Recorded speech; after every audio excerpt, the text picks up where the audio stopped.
Selamat sore. Jadi saya di sini dari kelompok 3. Saya ingin menjelaskan eh, tentang positive test. Kelompok saya terdiri dari Mikael dan Dora. Yang pertama, saya akan menjelaskan tentang pengertian positive testing. Positive testing itu adalah pendekatan yang dilakukan dengan memberikan input yang sesuai dengan valid kepada sistem yang sedang diuji. Input ini biasanya mencakup data yang diharapkan untuk digunakan oleh pengguna dalam kondisi normal. Teknik pengujian ini bertujuan untuk memastikan bahwa perangkat lunak memberikan output yang benar sesuai dengan spesifikasi atau desain yang telah ditetapkan. Positive testing juga dilakukan dengan memberikan input bernilai positif. Contohnya ketika kita akan masuk ke website with Angga, misalnya pada bagian masuk kita diminta untuk masukkan email address kita dan password yang valid. Kita harus masukkan email address dan password yang sesuai dan valid ke dalam yang telah ditentukan. Uh, Selanjutnya contohnya itu ada pada aplikasi login, penguji memberikan nama pengguna dari ke atas sandi yang benar dan mengharapkan sistem untuk membiarkan pengguna masuk ke dalam aplikasi tanpa hambatan. Ini adalah contoh positif testing yang memastikan bahwa login berfungsi sesuai yang diinginkan. Contoh lainnya juga kita bisa melihat pada fitur login test case, pengguna masukkan username yang benar, input username misalnya admin dan password misalnya admin 123. Ekspektasinya hasil pengguna berhasil login dan diarahkan ke selanjutnya atau dashboard. Selanjutnya, saya akan menjelaskan tujuan dan manfaat dari positive testing itu ada beberapa itu. Yang pertama itu verifikasi fungsionalitas sistem positif. Testing ini membantu memverifikasi bahwa semua fungsi dasar perangkat lunak beroperasi dengan benar. Yang kedua itu meningkatkan pengalaman pengguna dengan memastikan bahwa aplikasi bekerja dengan baik di jalur yang diharapkan. Positif berperan penting dalam memastikan pengalaman pengguna yang mulus dan bebas dari hambatan. Em, yang selanjutnya itu ada keakuratan output. Dia Dia juga membantu memastikan bahwa perangkat lunak memberikan hasil yang benar, yang sesuai dengan spesifikasi.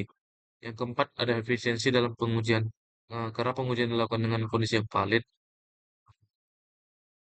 proses testing ini dilakukan dengan cepat dan efisien dibandingkan pengujian yang lebih kompleks dan berfokus pada input salah satu kondisi tidak terduga. Yang kelima itu memastikan sistem. Dia memastikan tidak terjadi kesalahan yang tidak seharusnya terjadi. Selanjutnya itu tantangan dalam positive testing. Yang pertama itu ada keterbatasan dalam mengidentifikasi bug. Dia itu semacam sistem yang bekerja dengan benar untuk skenario yang telah diinginkan, tapi tidak memeriksa bagaimana sistem berperilaku dengan kesalahan saat input yang tidak valid diberikan. Yang kedua itu keterbatasan kompleks pengujian. Positive testing ini seringkali muncul berfokus pada skenario dan tidak menguji interaksi kompleks antara modul atau komponen perangkat lunak. Yang ketiga itu ketergantungan pada spesifikasi yang tepat. Positive testing ini juga bergantung pada spesifikasi atau bisa kita bilang desain perangkat lunak yang lebih akurat. Perbandingan dengan negatif testing. Kita dapat membandingkan positif dengan negatif testing juga tentunya. Eh, Positif testing ini kita bisa bilang fokus pada verifikasi bahwa perangkat lunak bekerja dengan baik ketika diberikan input valid dan kondisi yang kita inginkan.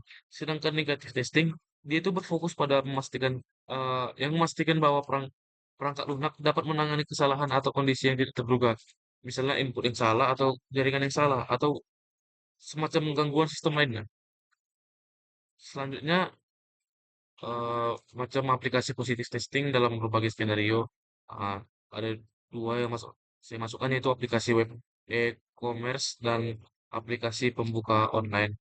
Bisa kita lihat antara dua aplikasi ini karena dia memastikan dapat memastikan pengguna menambahkan produk keranjang belanja untuk melanjutkan ke check out, dan pada aplikasi perbankan ini dapat digunakan untuk memastikan pengguna dapat memeriksa saldo dan mentransfer dan semacam lainnya atau tagihan gitu.